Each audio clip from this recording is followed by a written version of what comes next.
Adrienne, how are you? I'm great, Billy. Thanks for having me. Well, thanks for coming on. I'm really excited to dive into your story. You have a video that is so incredible. It's your testimony on PragerU. It has hundreds of thousands of views. And, I got sucked into it because whenever I see that somebody was an atheist and they've, become a Christian, I'm immediately fascinated. I want to know the whole story, how it happened. And so we're going to get into that. But before we do, let's just talk a little bit about PragerU. You are the chief of staff at PragerU. First of all, what does that position look like on the day-to-day? It sounds like it could be crazy. Yeah, absolutely. So I'm the chief of staff of PragerU. For those that don't know, PragerU is an educational nonprofit. We promote good values through the creative use of digital media. We do that through short video content, all of which you can watch totally for free at PragerU.com. We have a series called Stories of Us that features Americans from every walk of life and their amazing stories of transformation. We did one recently with Kirk Cameron about his finding faith while in Hollywood. And we just released my episode, which is all about being a lifelong atheist. In fact, I was a chain-smoking, tattoo-covered, sexually promiscuous, suicidally depressed atheist that was transformed by Jesus. I mean, your story is okay. So we got to get into the story now. And I love when you were describing yourself in the video, talking about your spiky purple hair. And I was laughing because you talked about being a conservative, which that came. So your political interest and beliefs came before becoming a Christian, correct? Absolutely. Politics was my religion most of my life, especially when I got to college. Before college, I really didn't care about politics. All I cared about was drinking and doing drugs and having fun and being popular. When I got to college, I sort of got all of that out of my system at a very young age. So then I was really interested in having intellectual debates and discussions, and I discovered politics. I never made a transition from left to right. I just learned about what it meant to be on the left, what it meant to be a libertarian, what it meant to be a conservative, and all of the values of libertarianism and conservatism, for the most part, really spoke to me. And I said, oh, okay, I guess that's what I am. Even though I had a tongue ring and spiked purple hair and tattoos, I was like a loud and proud, atheist libertarian.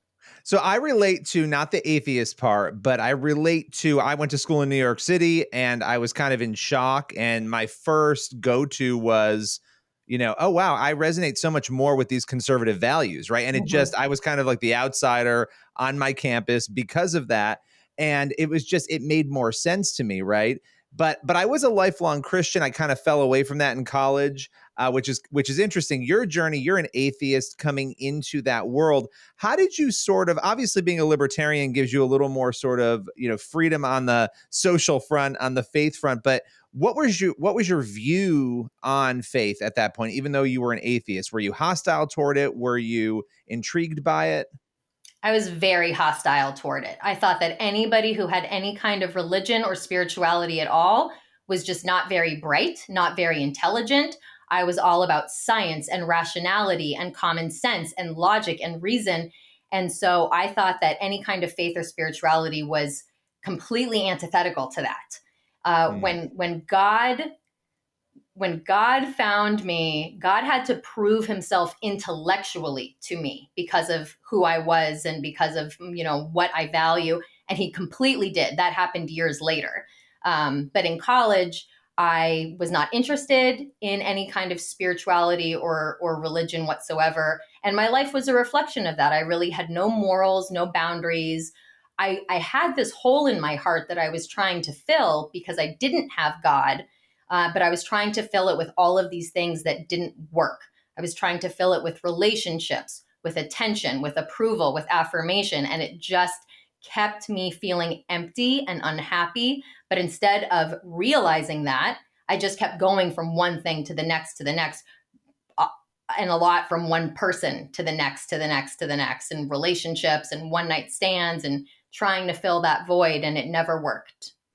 And you hit rock bottom, and you share this in your video, and I want to talk about this. And then I want to talk about culture, because I would imagine now that you're on the other side of this, watching culture sort of shedding these values, even if people weren't Christians, everybody said they were, right? Oh, I'm a Christian. And you had the values there and you're watching that dissipate. And there's a real cultural thing kind of happening there. But before we go there, you had hit rock bottom. You had a marriage, your marriage failed. Talk about that. And this is obviously before coming to faith. What was that process like? And how did that spark you on the journey toward faith? Yeah, good question. So I got married when I was about 25, 26, and I thought that that would make me happy. I thought that, I found the right person. We were very, very compatible in so many ways. I was a total atheist at the time. And really, my concept of marriage was making me happy, right? Was like being fulfilled and being satisfied. And if I'm not happy and if you're not giving me what I want, then this isn't working and I don't want it anymore.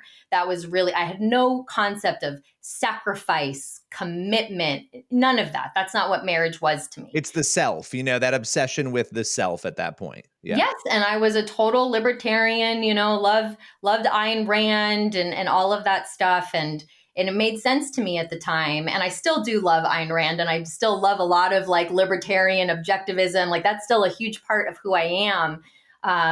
But it just was to such an extreme. And I was trying to use those things to make me happy, and they didn't work. It just didn't work for me. So unfortunately, I was unfaithful in my marriage because instead of realizing, oh, there's something wrong with me, or I'm not happy, or I need to, look at what's going on inside of myself, I just needed to find another person to make me happy and to fill that void. So that's what I did.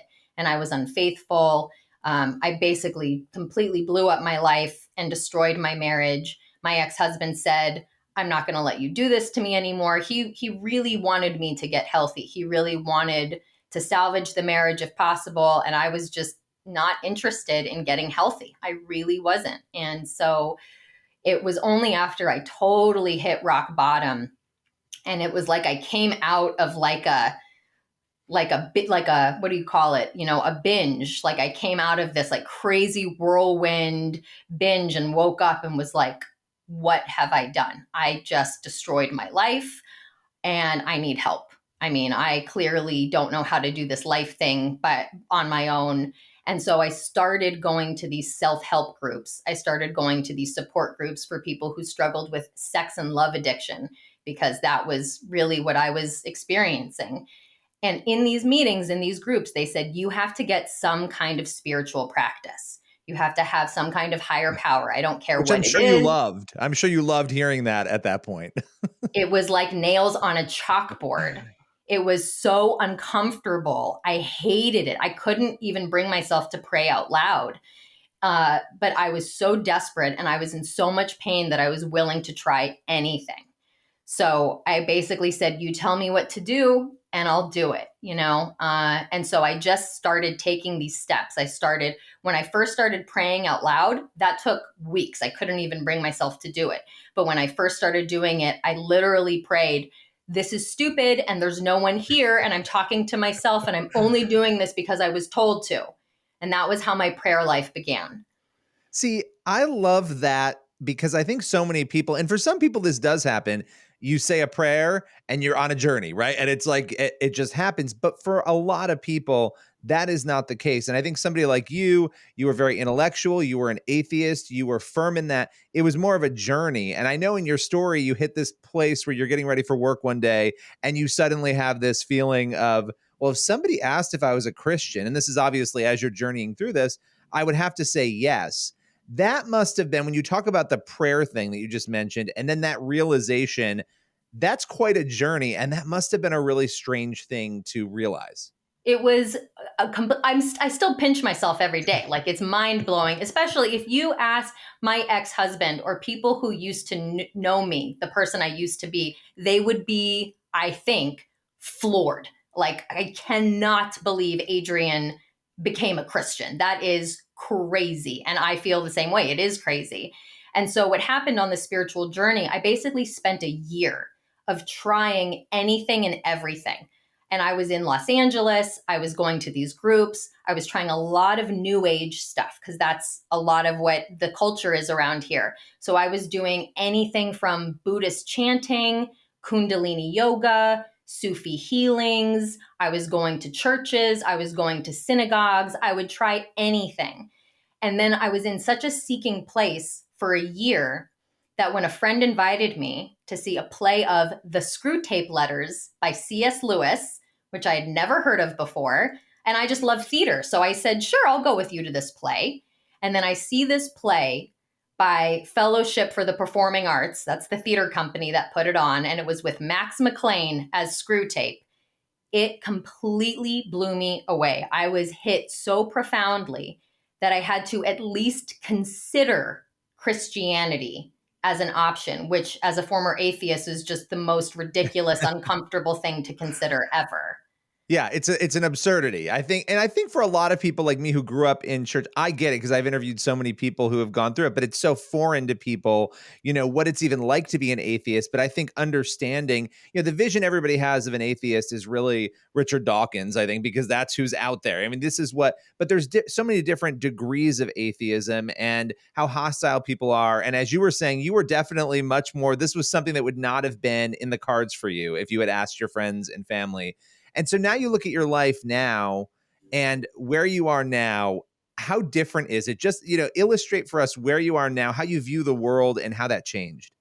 Well, my life is completely different. I wake up grateful every single day. As I went through this spiritual transformation, I did find Jesus as a result of the Screw Tape Letters and C.S. Lewis. I just kept reading and talking to people. God kept putting all of these Christians in my path. And the more I learned about it, the more I read about it, it was just like truth resonating within me. So I found a church. I got baptized. I met my husband, my current husband, my new husband at this church. And now we have 2 children together. And I never thought this was possible. I thought, especially when I became a Christian, I thought, what nice Christian guy is going to want these damaged goods with everything I had been through and all of the sin I had lived and, being an adulteress and divorced and an atheist and covered in tattoos. Who's going to want this? And God said, don't worry, honey, I've got this total weirdo picked out for you. And now we have a beautiful, wonderful life together. And I'm the chief of staff at PragerU, which is just a total dream come true. I love what I get to do there. It's just such a blessing that we spread truth, we spread good values, and the fact that I got to share my story. I really hope that it changes some hearts and minds and brings, maybe even just one person closer to God. I would really encourage everyone to go watch the story at PragerU.com. You can see it all there. Yeah, and we're going to link out to it too, because it's such a powerful story. And it's a reminder that anybody, no matter where you are, no matter what you've done, can have a relationship with Jesus that changes everything. And I think for some people that sounds so far away right now or so impossible, but then hearing your story, it brings that home for people. And there were a couple other things I just have to ask you about, because one thing you had talked about in the video and a little bit here, politics was a religion for you before. And then you had to kind of walk away from politics a little bit after becoming a Christian, I believe. And then kind of going back into it, I would imagine it was a much healthier perspective after doing that. But I think for a lot of us, that's a struggle. I know for me, I've had the same thing. Politics has been a religion for me in the past, and I've had to kind of remove myself and pull away and, and then revisit it. Talk about that a little bit, what it was like to kind of come back to it after. Yeah, that's a great question. So the way that I try to relate to it now is that we're here and it matters. All of the governments and the politics and all of the human activity, it's real, it exists, we're in it, and we're here, but it's not ultimate. You know what I mean? It's all fleeting. Yeah. It's all going to fade away one day. One of my favorite verses of the Bible is give to Caesar what is Caesar's and to God what is God's. I think that so perfectly sums up my relationship with politics now. We still have taxes. We still have Caesar, we still have to live and engage in the world that we're in, but it is not ultimate. It's not where we get our identity. It's not where we get our purpose. It's not where we get our meaning.